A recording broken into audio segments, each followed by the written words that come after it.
When you've decided on the location to shoot your interview, the next challenge is selecting the background that you want to shoot against. In this video, we're going to take you through our process of selecting an angle for our interview shot, discussing why one frame might work better than another. We find that it's most efficient to first walk around the room, testing different angles in different frames, so we can actually see what it looks like on the camera. Obviously, the lighting is going to change dramatically, but we'll work on crafting the light after we've selected our frame. We use a crew member to stand in for the talent, which gives us a more accurate idea of the eyeline and composition we might be working with. Here's one angle. Shooting into the corner of the room and using an antique table with some props on it, we've been able to add some historical context for this shot.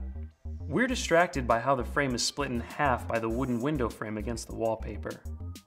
If we choose to go with this angle, we will have to change how the window frame falls in the background of our composition. By moving left or right and panning, we could push it closer to a rule of thirds line.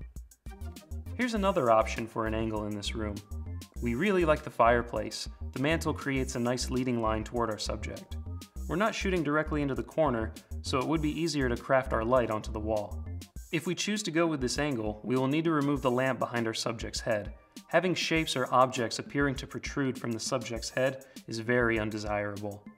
While the decorations on the mantle would be perfect for an interview about the holiday season, it isn't a good fit for our story. We would need to remove these items and replace them with new props appropriate for our content. This is the third angle we are considering. We really like the leading lines of the piano, and the top of it gives us a place for historic props. We feel our composition has a nice weight to it because of the dark area that the piano creates in the bottom of the frame. We like that we're able to include part of the wooden window frame on the left without it being intrusive or showing daylight through the shutters. If we choose to go with this angle, we will need to be careful with how we light the background because there is a corner and controlling shadows on them can be tricky. After looking at our three options, here's what we've decided. In angle 1, we figured out moving the camera and pivoting didn't resolve our split composition problem. Additionally, daylight coming through the shutters is very distracting and the color and intensity of that light will change over time. We would spend too much time resolving these problems. In angle 2, we felt that the fireplace occupied too much space in the frame, and overall the composition was too cluttered and there are not a lot of options to make it less busy. We decided to go with angle 3 because we found the composition to be the most pleasing and requiring the least amount of effort to create the desired look. Keep in mind that if the content of our project was educational, horizontal bookshelves would work well to add a note of stability, and of course books speak to education.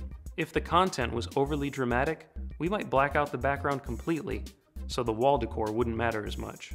Here's a shot from our interview setup later that day. For more tips and tricks like these, be sure to check out our chapter on location scouting in our ebook about shooting better video interviews.